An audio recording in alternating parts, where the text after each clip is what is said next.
Se tratando dessa divisão do negócio em microservices, o primeiro ponto é entender profundamente o negócio, ou o máximo possível, pois assim mais assertivo será essa divisão. E no nosso caso, temos aqui o sistema EAD, temos que identificar quais são as ações, funcionalidades, os domínios que pertencem a este conjunto de regras de negócio, para que assim a gente consiga fazer essa divisão em microservices, em possíveis candidatos a serem esses microservices. No nosso caso, temos aqui todas essas funcionalidades, estes domínios. Conseguimos visualizar que o nosso sistema EAD, ele vai precisar ter uma gestão de usuários, também vai precisar ter funcionalidades e responsabilidades com relação a cursos, a notificações e pagamentos. E claro que, dependendo da regra de negócio em que estivermos atuando, quanto mais granular, quanto mais avançada forem essas regras de negócio, também podemos utilizar de outros padrões para fazer toda essa divisão, como, por exemplo, capacidade de negócios, domains e subdomains. Aqui no nosso caso, identificamos quais são os domínios dessa aplicação e assim a gente consegue já sugerir a divisão em possíveis microserviços, sendo um microservice para tratar toda a gestão de usuários, outro para implementar as funcionalidades de cursos, também para implementar a funcionalidade de notificações e outro para tratar de pagamentos.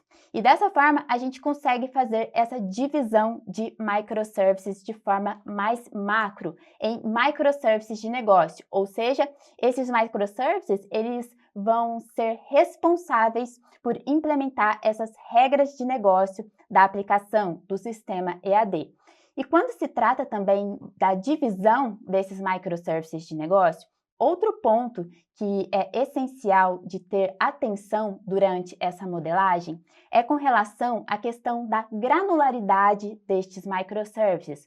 Como que a gente pode fazer essa divisão para melhor esses microservices eles terem essa granularidade mais adequada possível?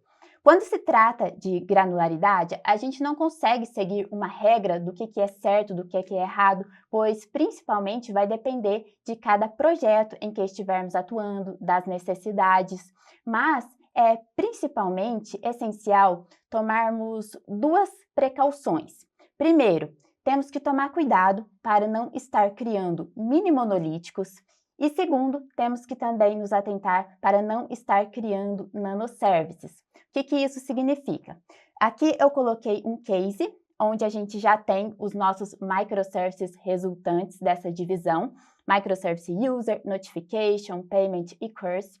E vamos imaginar que vamos analisar um pouco melhor as funcionalidades com que cada um desses microservices vai implementar. E a gente começa a detectar que determinados microservices, eles começam a apresentar muitas funcionalidades, muitas regras de negócio, ou seja, começam a apresentar um autoacoplamento.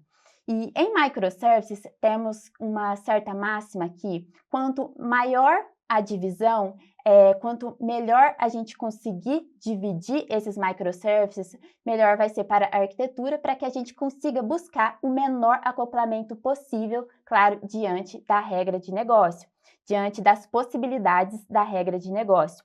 E dessa forma, se a gente começa a identificar que determinados microservices estão com um alto acoplamento, às vezes é o momento de pensar e reanalisar essa divisão e, às vezes, dividir um pouco mais, pois não necessariamente o microservice notification, por exemplo, ele precisa ser apenas um microservice para gerir todas as notificações, mas dependendo das regras, ele pode ser um conjunto de microservices que vão fazer essa implementação de todas as funcionalidades relacionadas a notificações.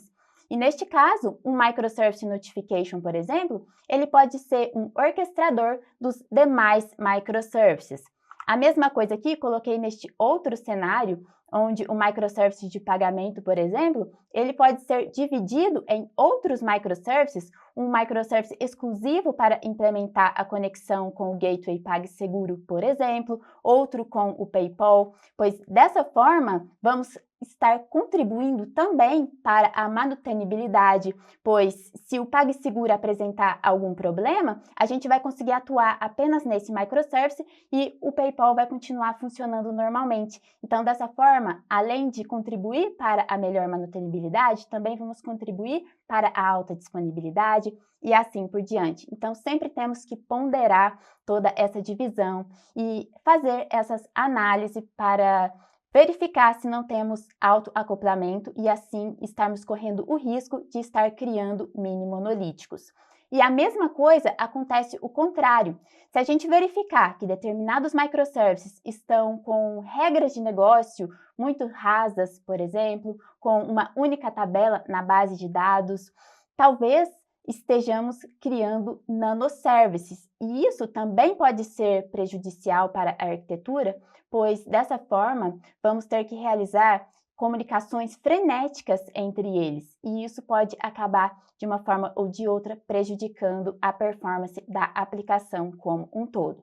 Então, novamente, eu reforço que é essencial o conhecimento profundo do negócio para que dessa forma a gente consiga fazer a melhor divisão dos microservices de negócio possível, buscando sempre, claro, o menor acoplamento possível na arquitetura e tornar estes microservices os mais independentes